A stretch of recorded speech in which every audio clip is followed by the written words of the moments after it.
Hello and welcome back to the new and improved How I Got Greenlit podcast and YouTube show. I am your co-host, Sam Levine, and I am joined by writer, director, and creator of the Project Greenlight series, Alex Keledjian. Alex, how are you today? I'm good.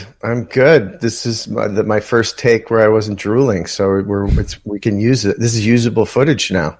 Alex is lying. I took about 3 takes to get that right. So that's right. We have been on a tiny bit of a hiatus, but we are back. We are the How I Got Greenlit podcast. I am the new co-host, Sam Levine. I am a lifelong movie nerd and former television news director and technical director and a whole bunch of uninteresting stuff. And we are back now on YouTube every week. We're going to be a visual medium. We are no longer in the radio era. We are in the motion picture era. And we're going to be talking about the movies and the industry as they relate to today and what the movies that are being made say about society, say about the industry, say about us. And Alex and I decided that a perfect place to start the relaunch of this podcast is with Superman and Fantastic Four, 2 giant Marvel and DC superhero movies that are very different from the superhero movies we have been getting for the last 15 years, Alex? I would count it as the either Blade 96 or X-Men 2000, the sort of like, hey, let's trash the bright-colored cartoon world and go for the dark, edgy, Matrix-infused, black leather, real, gritty, edgy versions. I think that James Gunn and is it Matt Shackman finally have gotten us back to what we wanted, which was the like Jack Kirby, very colorful, fun, slightly real but slightly not real, and we're all in on the joke, like what we wanted. Like, it's not camp. Yeah. It's not making fun of itself. It's relaxed and confident within itself, I think. So this is my question to you then. You said this is what we wanted. They're giving us what we wanted. Why? Well, when I say we, like comic collectors, fans that are aware of it. I think audience as a whole. So the question is, why is this what we want, right? All of a sudden, we've had 15 years of, I would say, superhero movies that supposedly I'd say 25 years. 25 years. I think I'm short selling it. But we've had this long period of superhero movies that I think are striving for a type of realism and maybe reflection on society. And all of a sudden, we're getting this very hopeful, bright-colored, optimistic, I won't say campy, but I like the way you described it. Why do you think we're getting this all of a sudden? Well, I think that you can't, and this will be sort of an ongoing theme, you can't examine a movie or any aspect of pop culture without the culture part. So one tends to influence the others. I'm not the guy that tells you that, Grand Theft Auto will spike, violent crime, because it didn't so far. And on the other hand, I'm not so self-important as to say that, in the end, movies will save us. But somewhere in the middle, there is a Ouroboros quality of a movie will reflect a time, and a time will reflect a movie. And I think that without getting political, we're in a darker time. The news is not that hopeful, and I think we need to escape into escapism, and that's what these 2 movies deliver. So here's a question. What I think is kind of interesting is, like, we're in this darker time, and yet I would say the darker superhero movies, they sort of existed in what I think we would have called a more hopeful time, right? The Obama era, part of the Trump era. But they sort of started in that. And the funny thing to me is, like, why were they making those darker, sort of more reflective movies in what I think is a more optimistic time? And then all of a sudden, they are making these more optimistic movies in what we see in a time when, the president is declaring martial law, right? In the city I basically live in. Right. So, I'm curious, why go the opposite every time? That which which retreats we are compelled to pursue. I mean, I don't know. That was fancy. I don't know. Well, again, I was quoting a movie, little known but beloved, The Tao of Steve, from yes, I think I remember 2005. I haven't thought about that since 2005. Yeah. I was talking about. I believe the man's name is Donal Logue. Yeah. Or Logue. Yeah. Who, that's right. who, funnily enough, was in Blade. Who many people attribute to the birth of the modern superhero era. That was the one that Avi Arad and early Marvel were like, let's take a tertiary character and try this thing ourselves, right? As opposed to let's license it to others and let movie studios. He was the one who said, why don't we just become a studio? And it was a great gamble, and I think it was essentially a low budget movie, but it ended up making a high budget return, and it kind of kicked off what Marvel is still enjoying now, which is they made a big gamble. They went to Wall Street. They borrowed like $500 million against the IP of like 10 of their characters, including the Avengers, Captain America, Ant-Man, etc., and gambled and won. And now we are where we are. So here's a question then. Do you think that this tonal shift in these movies is potentially due not necessarily to the politics of the day, but instead, we've been hearing that Marvel especially has been on this downward trend economically. And possibly is the idea that, the Marvel executives are trying to figure out, okay, why aren't people going to the movies? And then I guess my hypothesis is, does someone raise their hand all of a sudden during this and say, well, maybe people think, that these movies are too dark and we are now living in a time where people want some hope because they feel like the reality is darker. Do you think that's a chance that this is all just, again, financially driven? I do think people want hope. So I think just it's always going to be a push and pull. We just need escape. The other thing that's been going on culturally is a lot of our entertainment, for good or for ill. I think the heart was in the right place, but maybe the thread was lost by certain people. Not every movie or every show needs to be good, what I call, a broccoli movie. Like, good for you. You should be consuming it. It's better for you. I think our entertainment culture forgot that our job is no different than it was in Sullivan's Travels, which I quote that movie quite a bit. If you're unfamiliar with it, it was a Frank Capra movie from the 40s, I believe, 30s. And it basically was a successful Hollywood director of popcorn movies decides he wants to be an artist and make a serious film. So he, during the Depression, disguises himself and rides the rails as a hobo to see the real America so he can make his opus about stuff that matters, quote unquote. And at the end of the movie, he realizes his job is to entertain. And he goes into a tent where they're projecting a movie against a bed sheet, and it's a Mickey Mouse cartoon. And all these destitute people are laughing their asses off, and they're releasing this stress, and they're releasing this angst. And in that moment, he understands, like, a popcorn movie is not a bad thing. Right. Entertainment for entertainment's sake is not lesser than. And it's a message that we kind of continually have to relearn. And that's why, you go from Easy Rider and, the darkness of the 70s movies and down endings and depressing subject matters into, hey, there's Star Wars. It's like, we kind of rediscover that, sometimes we just need some like popcorn. And, 1977, when Star Wars came out, we certainly needed some popcorn. It was like stagflation. It was, the coming off of Nixon. He made it in the sort of like clouds of the Watergate scandal and the Nixon resignation. And Carter was kind of struggling with the economy and everything else.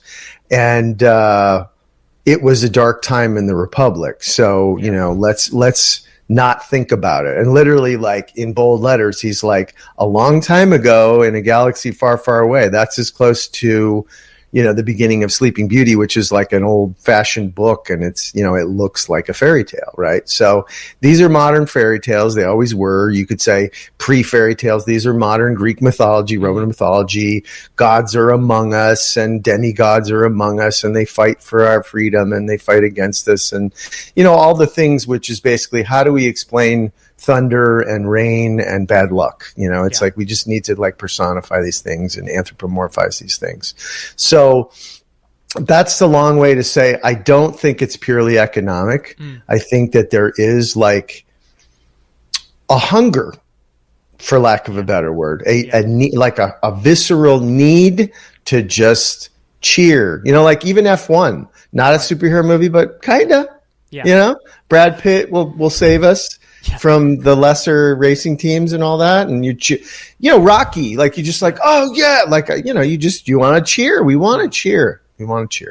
F1, give us something to cheer for. It's funny, as an F1 fan, not just the movie, but I watch Formula sport. 1. Yeah.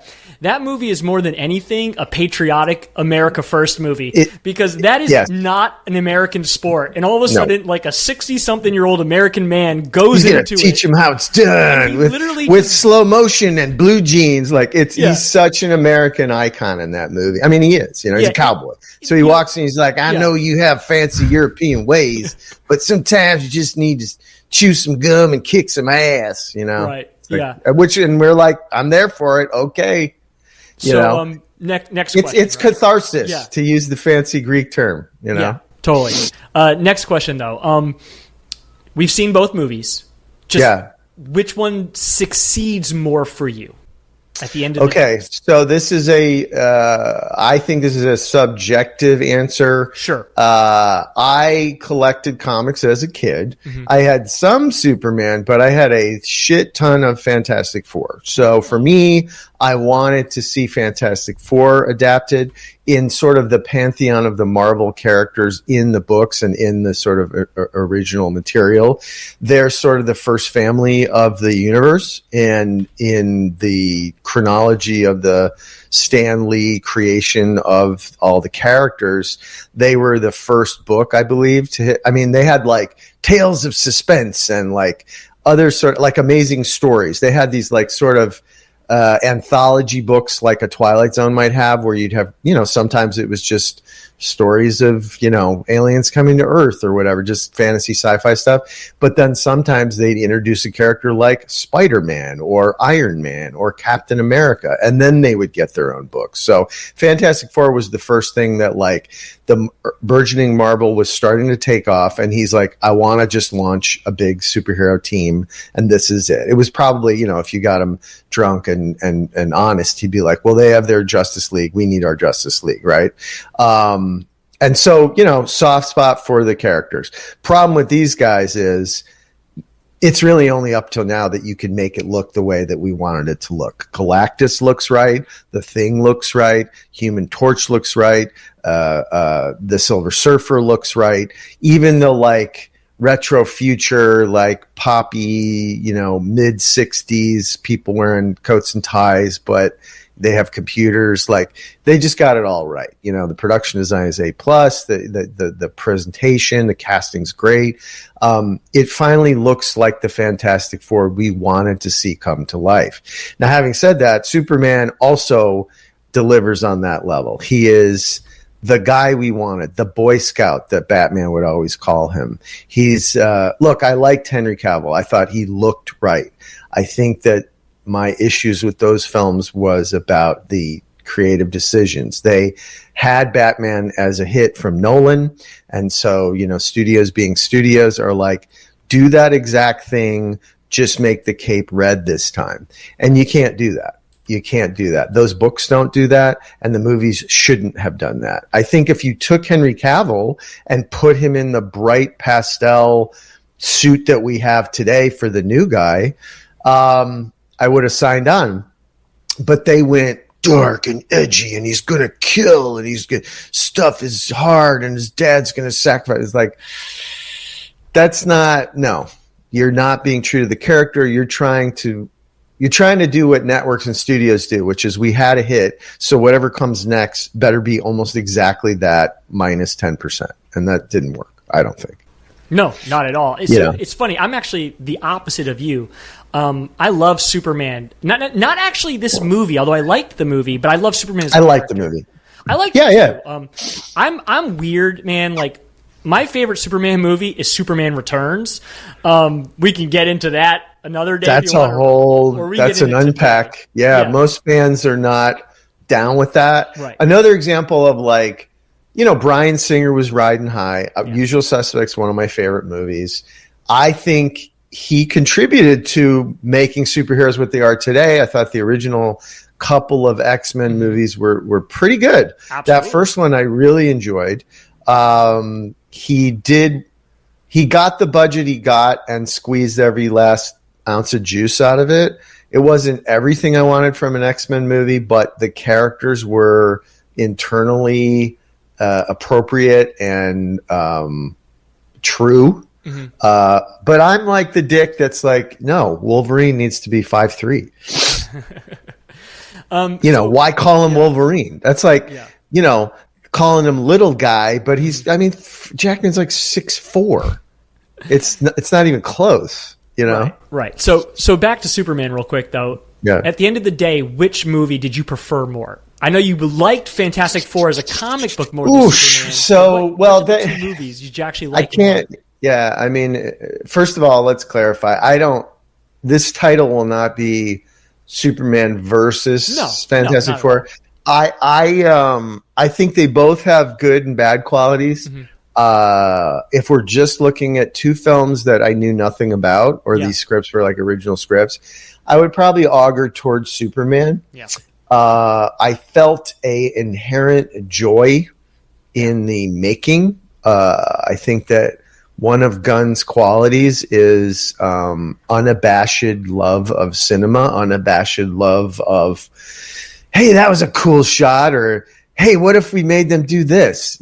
So I think that's contributed to his success, is that even though they're giving him, $200+ million a movie or whatever, he's still acting like the indie filmmaker, whiz bang, like what, Orson Welles called directing is like the best toy train setup boy ever got. Like you get that feeling.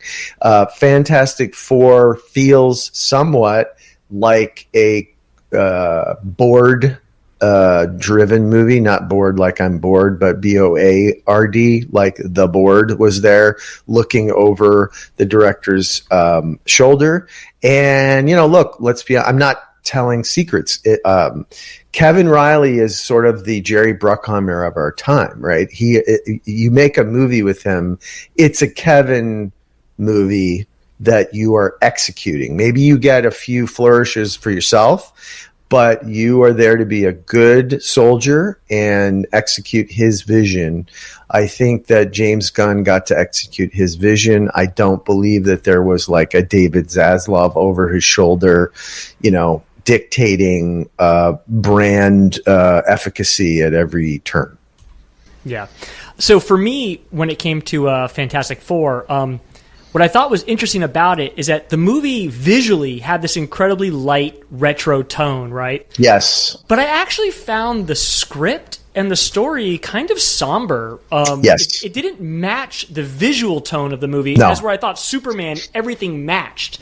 Even though I had some problems with like the modern elements of Superman, I personally don't like seeing people take selfies in a Superman story. I think Superman works better in the 1990s. Well, no, as a major plot point. Yeah. The thing about that was he was like, I'm going to mess with you. Like, you're going to think this is an annoying character that's trying to reflect that we're down with like modern kids, but really it's going to be the crucial plot point that turns everything around. Yeah. Look, I go back to neither film is perfect. Right. I do agree on the Fantastic Four point. There was a real rift between the brightly lit, candy-colored, hopeful, hey, what if the mid-'60s had racial equality, sort of like Fantasyland, I wanted to see the movie that they encapsulated in the first 10-minute montage. Yeah. I wanted to see Mole Man.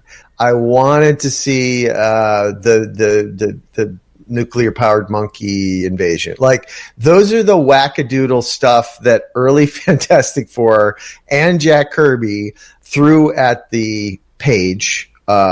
It was just wackadoo. And and by the way, they actually shot Malkovich as, I believe the character's name was Red Guardian. So so they show like, well, fantastic. They do like a quick, like, they've been with us and saving us and protecting us from these, bad guys. And they would show like a little hint of it, like the green monster from Galaxy Zoom and Mole Man and this and that. And so the monkey guy was actually like a villain, and Malkovich shot like for like a month as like the mean monkey man, like, maestro. Yeah. And it was like, come on, let him like choose scenery. Like, I know it'll be a 3-hour movie or whatever, but so look, it's one of those things, like, I think it was James Gunn himself. He's like, if I never see Joe Chill pull out a gun in the alley and the pearls fall to the ground in slow motion, and the little Bruce Wayne being scarred and created, and I am the night and I am vengeance, and he's like, I'll be fine. Like, we get it. He is the night. Move on. So similarly, it was like, both these movies did not get caught up in the origin story. They both jumped in when our characters, our superheroes, are in situ. They're beloved by the world. They're helping people. They're saving cats out of trees. They're true blue. There's not a Spider-Man menace aspect to either of them in the beginning. They're completely good, and they're completely beloved by the public. You actually, the Basil Exposition and Fantastic Fours, they put them on like sort of a talk show that the set, sort of looks like Ed Sullivan, a la Once Upon a Time in Hollywood, DiCaprio doing the little song montage on mid-60s TV. So it's all very fun and like wink, wink, nod, nod. The problem is like the Galactus storyline is kind of like get to it. Like, if I was them, I'd be like, he should be the Thanos. Mm-hmm. At the end of the first Fantastic Four movie, show a giant purple shadow go like, huh? Yeah. Like, have the first Fantastic Four movie. There's a million villains. They have great villains. They have fucking Doctor Doom. They got everybody. Go into the Rogues Gallery, pick one or two, not nail it, knock it out of the park, and then the big battle at the end, you have Galactus, looking at a universe map and stroking his, chin and going like, oh, what's this? And he sends the Silver Surfer off. Go look at what they're up to. Like, we somehow like got on his radar, but instead, like, they're just, you know what I mean? Like, don't just do that. You don't have to keep doing that. Like, why isn't Brainiac the bad guy in Superman? It doesn't always have to be Lex Luthor. It doesn't always have to be the Joker. Yeah. Like, that's and that, again, that gets into fanboy shit, and I don't want to do that. But there is a lot to choose from, and they seem to redo the same. It's got to be Yankees versus Red Sox. Like, no, it doesn't. It'd be Yankees versus fucking Diamondbacks. It's just like, let it play out, Well, I do have a question, actually, and this is more based on the movie industry part of it. Is, it has been confirmed that Robert Downey Jr. is going to play Doctor Doom. I think he announced this at a Comic-Con. And I guess the weird thing for me is that he's so synonymous with Iron Man at this point. And not only is he synonymous with it, I mean, the entire superhero movie genre at this point, at least the Marvel behemoth, seems to be built on the back of his charisma. Completely. And our audience is going to be willing to, I guess they'll go anyways. I guess, are they just expecting that people will go to see Robert Downey Jr., they'll get a return on their box office, but will people accept all of a sudden seeing him in any other role within that same universe?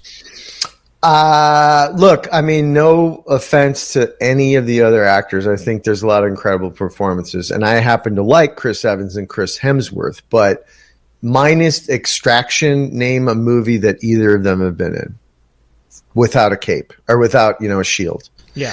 And I'm just saying, like, whatever that is. I'm not saying it's do they pick scripts? Do they want more money? Did they make so much money in Captain America 1 through 12 that they just want to chill and like in their summer home? I don't know. But like Downey is Downey. And he's created this. It's a movie star versus an actor. I think those guys are good actors. I don't know that Chris Hemsworth is a movie star. I don't know that Chris Evans is a movie star. I know that Robert Downey Jr. is a movie star. So I believe they will accept him, because you could also argue like, okay, well, what have you done for me lately? Dr. Dolittle didn't set the world on fire. So is he going back to the woodshed to where he knows that he's safe, right? So it's kind of like both the corporate entity and Robert Downey Jr. as a institution, let's call him, need each other.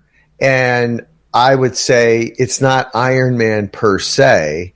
It's comic book, fun tone, chewing scenery that we want from him. And he's going to deliver. We know he is. My issue is that Dr. Doom is not particularly funny. So if he starts quipping, I'll be pissed.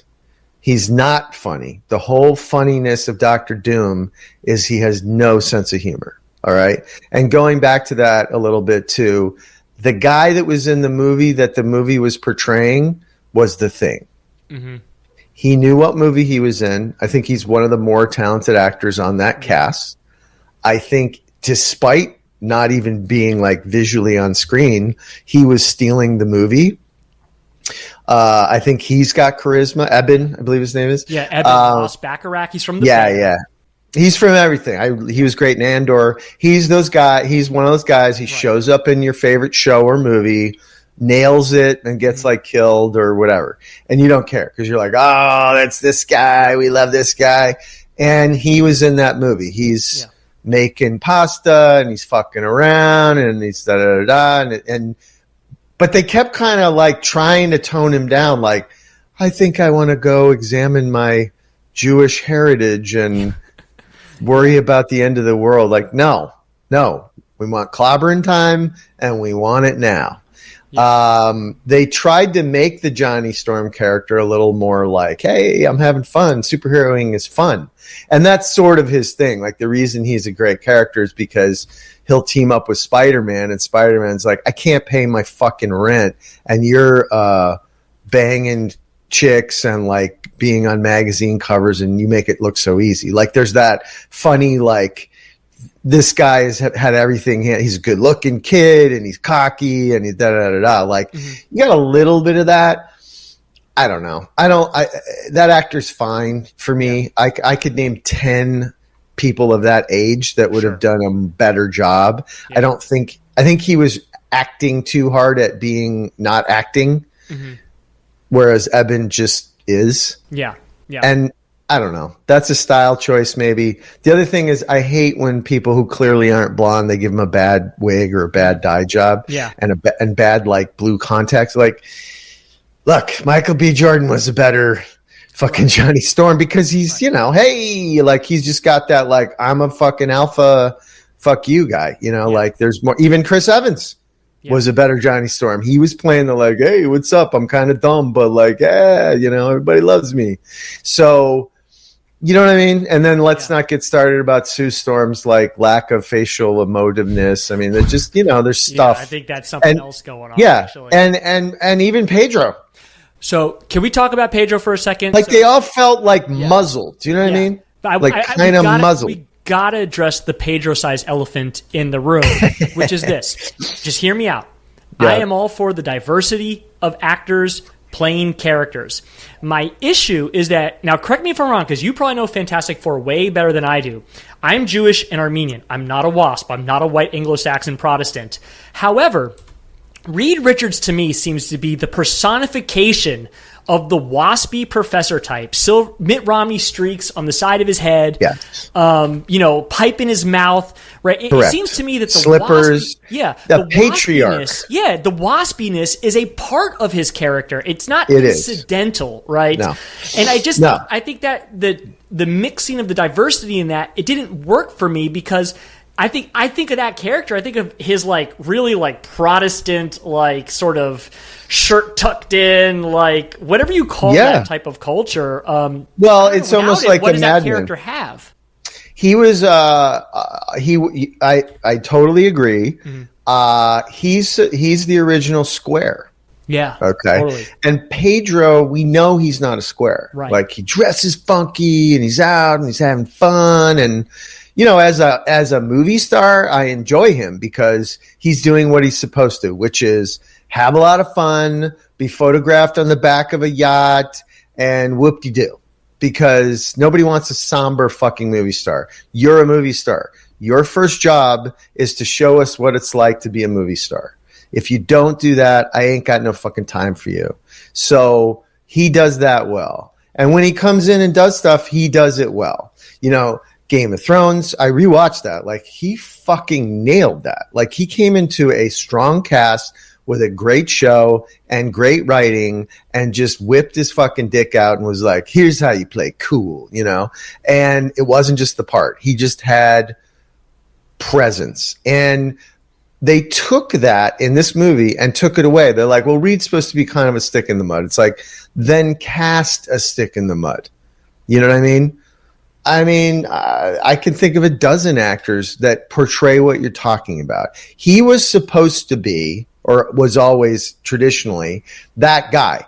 Pipe, slippers, almost like Mr. Rogers kind of guy. Yeah. And but loved science, and like he was cool because he would just save our asses. But like you don't really want to hang out with him, And like that was the whole dynamic of Fantastic Four. Was Johnny like, whatever, Reed, don't explain your fucking nerd shit. I'm going up the middle. It was like that kind of thing. And even the Thing was supposed to kind of be between the two, smart enough to be an astronaut, but kind of cool enough to be like, all right, big brain, like take it easy. Like, don't show us the math, just solve the problem, And Sue was even like, look, let's be honest. It was Reed who was like, there, little honey. And Stan Lee would make her like save the day consistently or be the better person, but kind of be like, whatever you say, dear. The very classic mid-60s, like,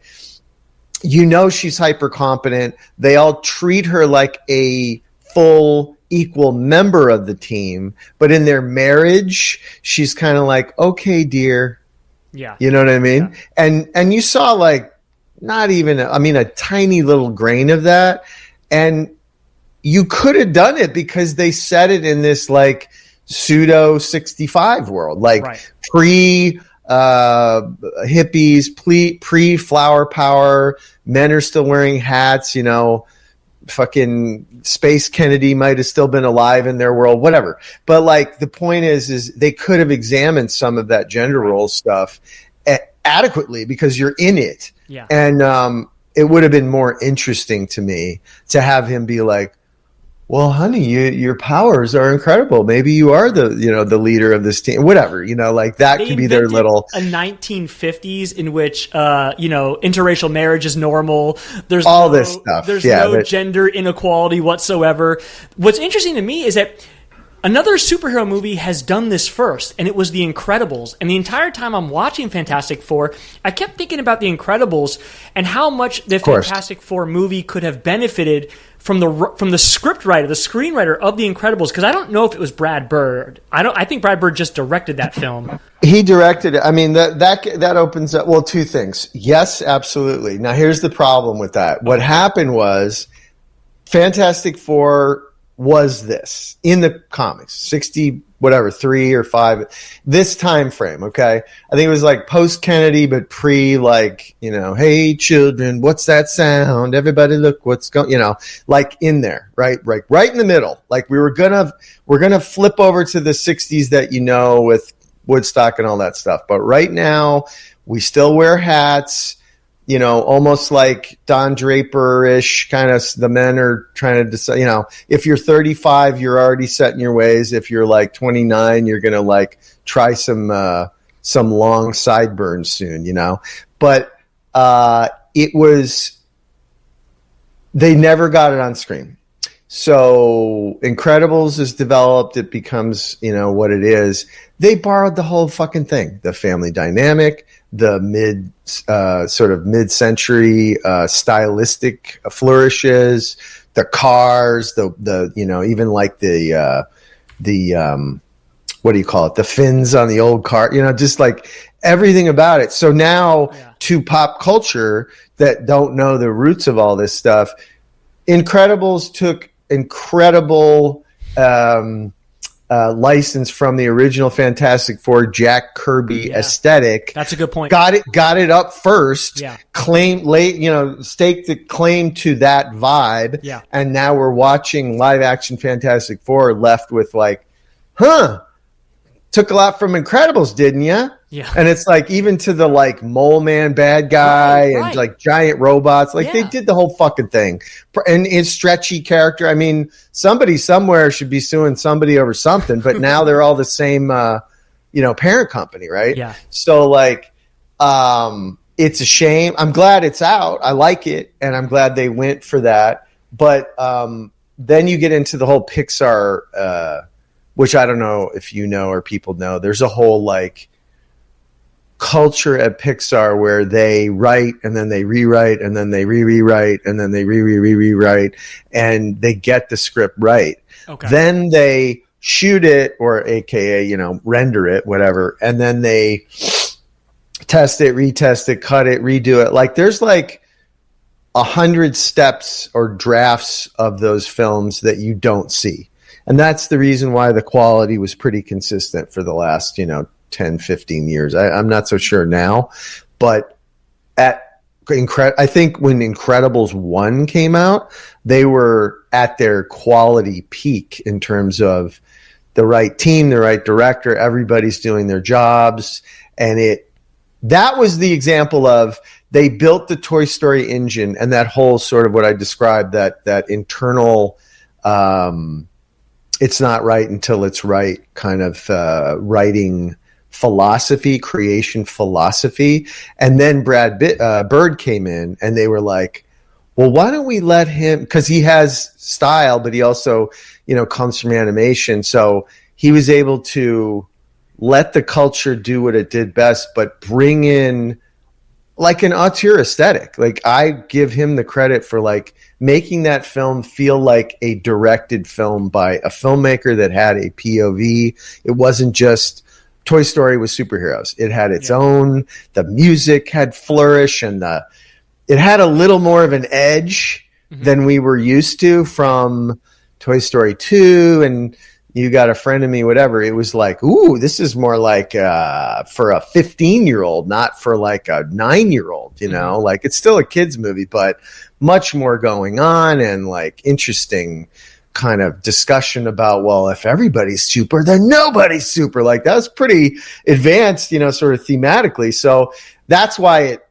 exploded, but it really exploded because they have a thing. They have a Mr. Fantastic. They have a force field, Invisible Woman. They just kind of flipped it around, So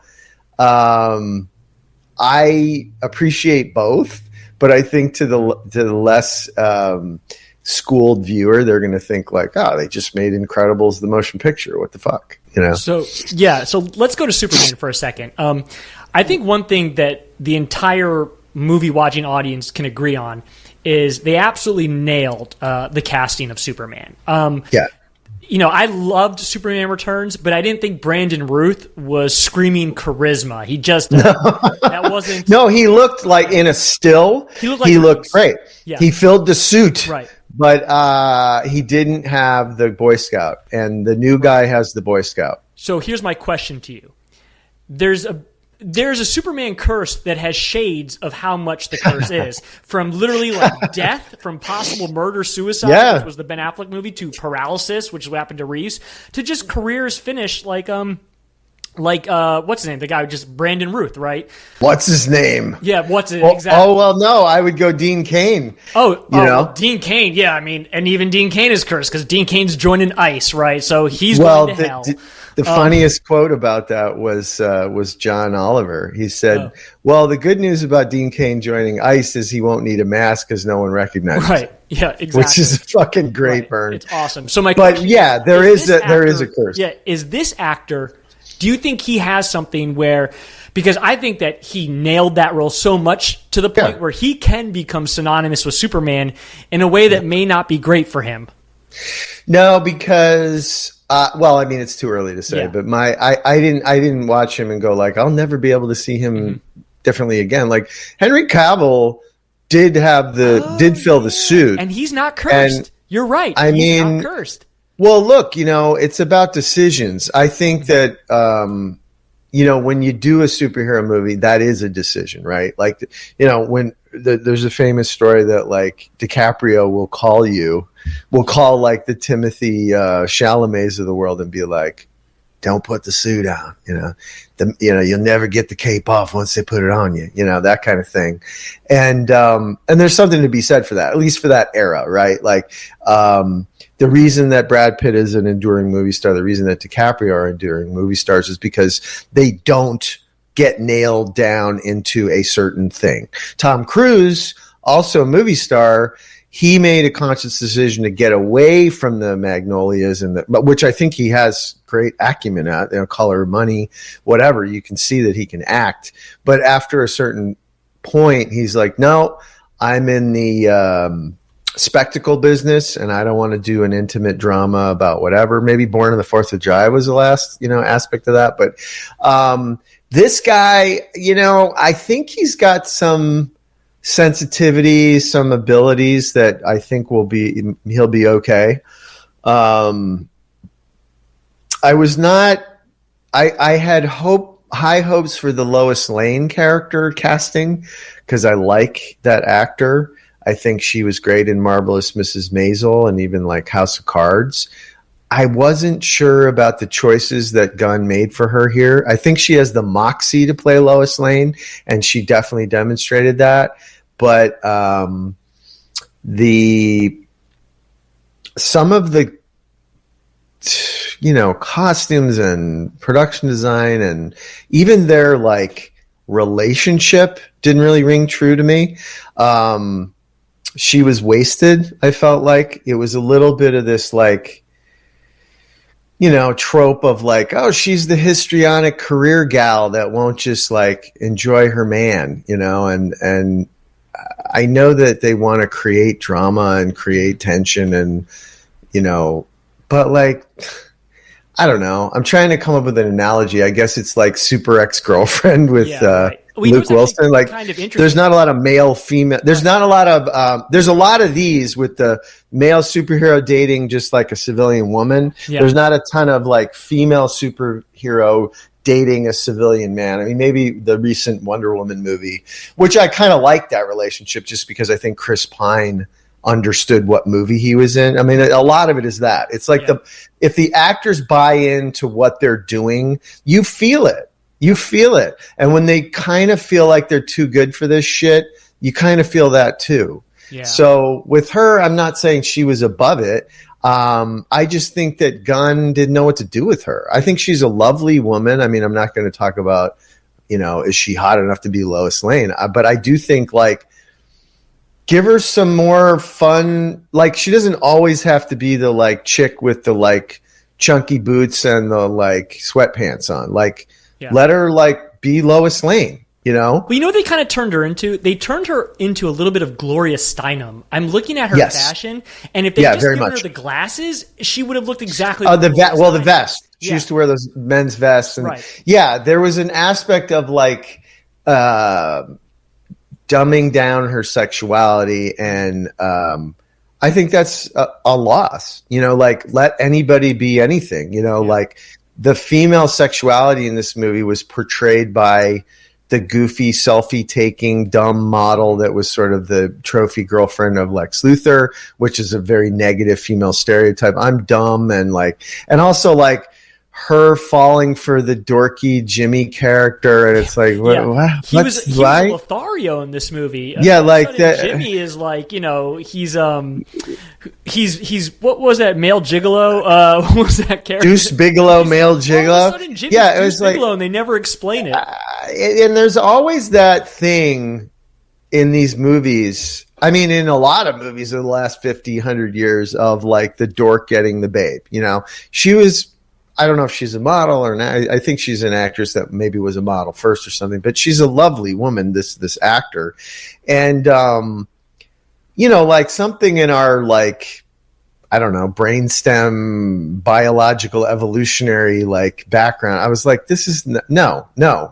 Like, I'm not buying it. By the way, love the Jimmy guy. I thought he was great casting. Like he was like, yeah, that's Jimmy fucking Olsen. Like that guy's kind of nerdy, but kind of likable. And I'm like, okay, so he looks the part. This whole sort of like crucial backstory that he's like a love maker, that, he can, use his masculine wiles to like save the world. Like I that was a bridge too far for me.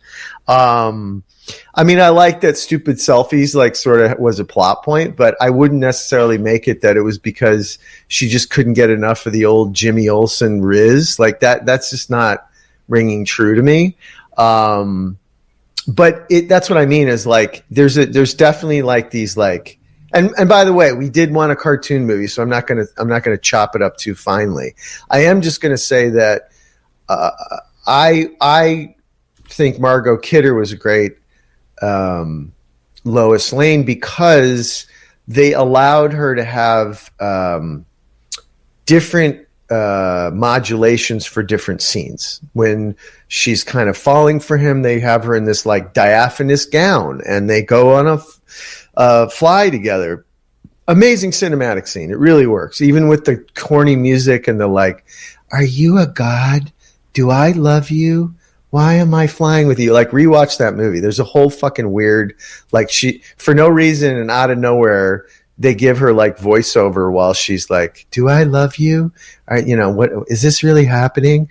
But somehow you buy it, because both those actors are just completely committed and they're on wires and the whole fucking, but it works, as opposed to this.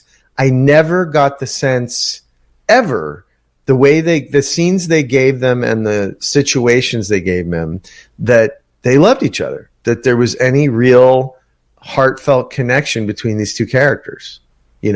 All she did was like criticize him and like, why can't I get an interview? It's all like, she's like the careerist gal, and it's like, yeah, of course Lois is careerist. She's Lois Lane. Like, she's always getting the story, and in fact, like in the original Richard Donner version, like she was scooping Clark for the good stories. Like, she was sort of ambitious and almost like ruthless about it. I'm fine with that. She's good at her job. She's a great fucking reporter. She's a leading reporter at the biggest newspaper, blah blah blah. But okay, let her have a moment where they're like on a date and she's like, gosh, you're cute or whatever. But it's like, she's almost like annoyed to be dating him. And he's a handsome guy. Like, oh yeah, forget the flying stuff and all that jazz. Like, he's just a good looking, tall fucking drink of water. Absolutely annoyed to be dating him. She's annoyed to have feelings for anybody. Right. I want to talk about the lead actor though. His name is spelled David Cornsweet, but I don't think anyone's going to pronounce it that way. It's going to be pronounced David Cornsweet, which, by the way, what an amazing name for the actor of Superman, Cornsweet, right? But do you know that that's a thing? I don't know, but the thing I find really interesting... No, corn sweat, it contributes to global warming. Look it up. It's a real thing. Yeah, I know. Yeah. Ethanol gases and stuff like that, right? No, yeah.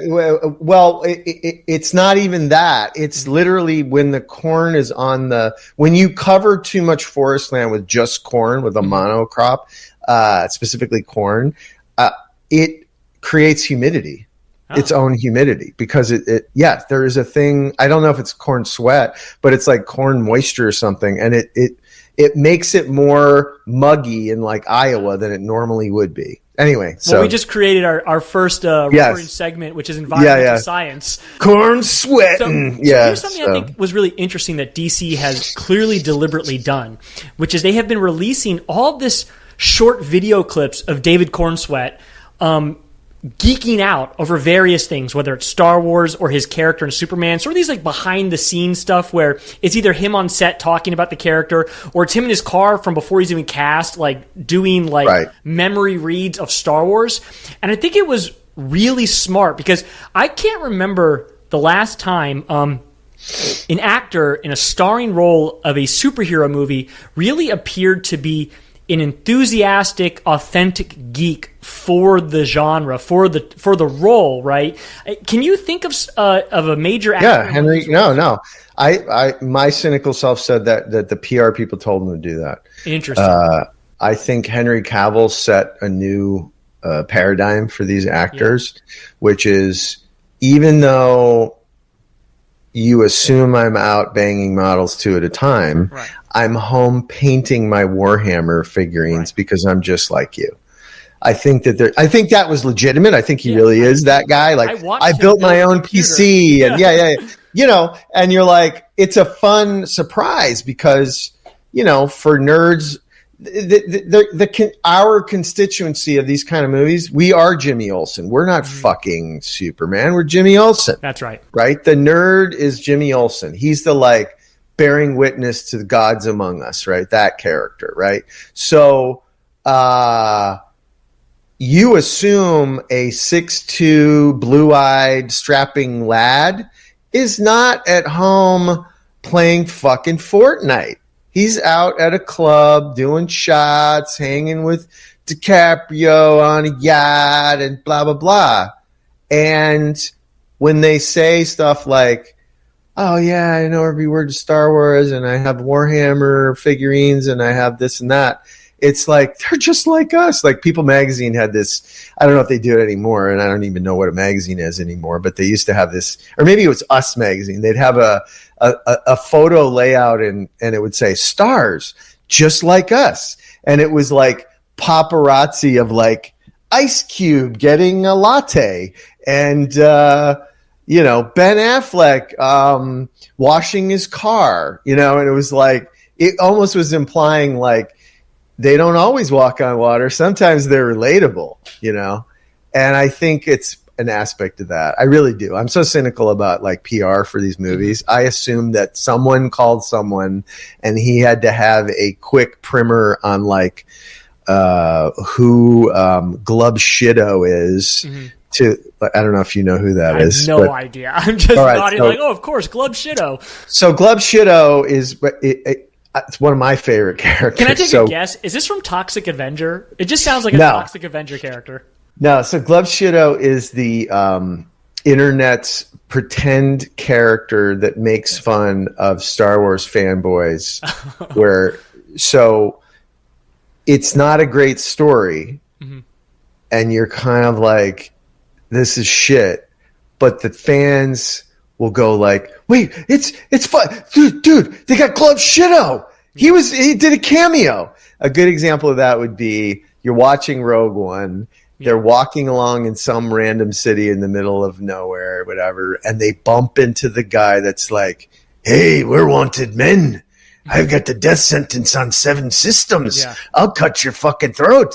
And it's like, oh, it's Glub Shido from New Hope, and he's threatening to kill him, and he's got the death sentence, and it's not a storyline, it's not a fucking point. It's just to say, oh, Glub Shido's there. So that became someone made that up, That's great. You know. But at least Glub Shido is there. So Glub Shido is lazy fan service cameos and just general bullshit.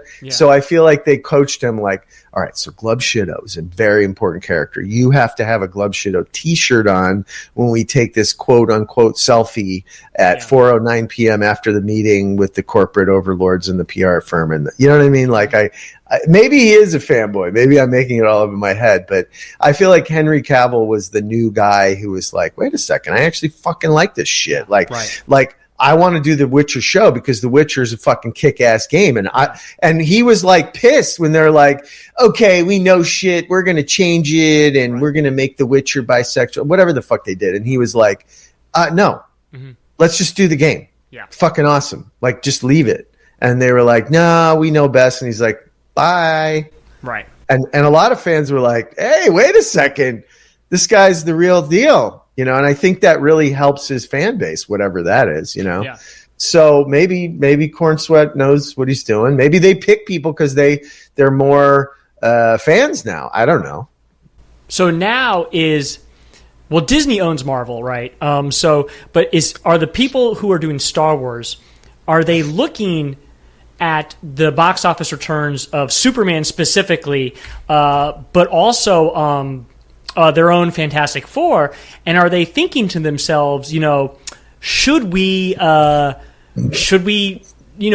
and do this in the Star Wars universe? Is it even possible, or are they going to continue down, you think, this road of Michael Clayton meets Star Wars, which, by the way, has been phenomenal. Great. The Andor series. I'm a huge fan. Yeah, I'm a huge fan too. But the question, right, is going to be, do you think we're going to get a sort of lighter, more comedic Star Wars, or do you think they're just going to say that is we'll get both. I think we'll get both. I think they're going to bifurcate it, and this would be the new model. So, because I loved Andor. I watched it twice. Like, I fucking loved it. I think it was great. I'm a huge Michael Clanton fan, whatever. I watched Mandalorian again after it, and I like it. Okay. It doesn't have a lot on its mind. No. It's going back. What I would say is, you know, you look at New Hope as sort of like the mosquito and the amber of this whole fucking DNA of this property, and it had both. Yeah. It had whiz-bang Mandalorian, it's basically fistful of dollars and, you know, a lot of that sort of cowboy shit. Space cowboy stuff. Yeah. And they did that. They got the vibe, you know, and the stories are pretty simple. You know, it's almost like what was the fake show in Once Upon a Time in Hollywood? Branded or Wanted Dead or Alive or whatever the fucking he guest starred in so many of them, right? So his own show, his show. Whatever that was. It was about a bounty hunter. Right. And it was loosely based on the McQueen show that he was in called Wanted Dead or Alive. Right. Okay. It was just so every week it was, it's old Black Bart. You're never going to get him. And be like, I got to get him $1,000 for Black Bart. And he gets him in the end. Like, that's the fun of it. Right.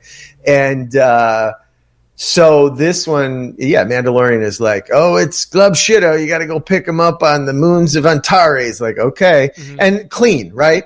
Bing, bang, bong, beginning, middle, and end. Thank you very much. Like, that's exactly what I wanted. Some space battles, some shootouts. Thank you. Yeah. Andor was like, let's do a bunch of people in conference rooms talking about the greater implications. And that worked because it was well done, right? Like, I wouldn't want Favreau making Andor season 3. And I also wouldn't want Tony Gilroy to make Mandalorian season 3, right? So, like, to everything its place. And I think what it shows is when it's a good world, there's a lot to be done in it. New Hope did both. It had cute little droids. It had, Han Solo, sorry for the mess, badassery. But it also had guys in conference rooms like, what about the, regional governors? The regional governors would no longer have any power. The emperor has dissolved the Senate. There is both, right? They have aspects of grown-up politics and larger world stuff, and adults talking about the levers of power of this like galactic government, while also like, I'm the greatest pilot and fucking ding dong ding. Like, and that's why we loved it. It was what I would call high-low culture. Yeah, great. Great point.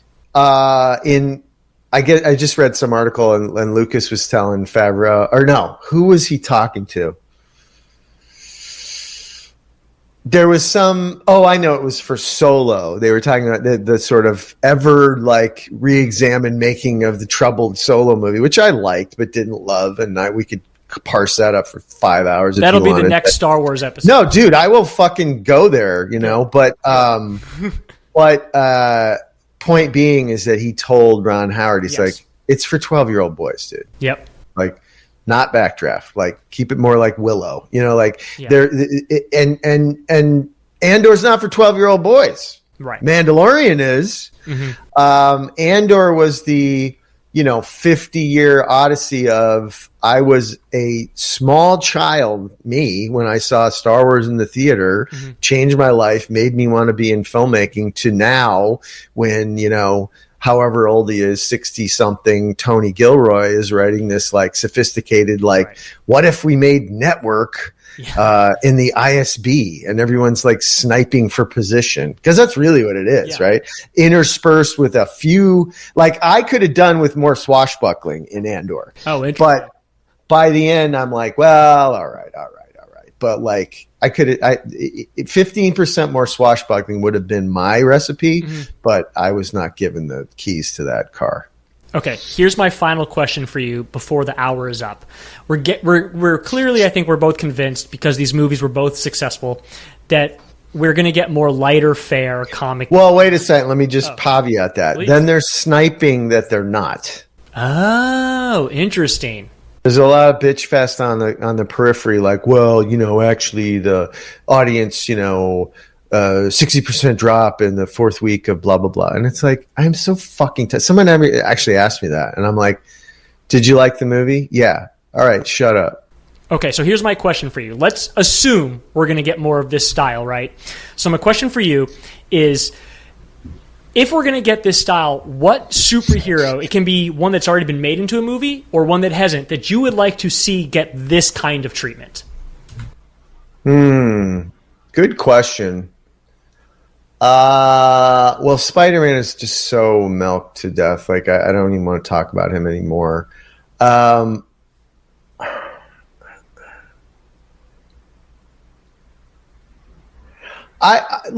always like Green Lantern as the possibility of a character, and we can also litigate that sort of misfire of that movie.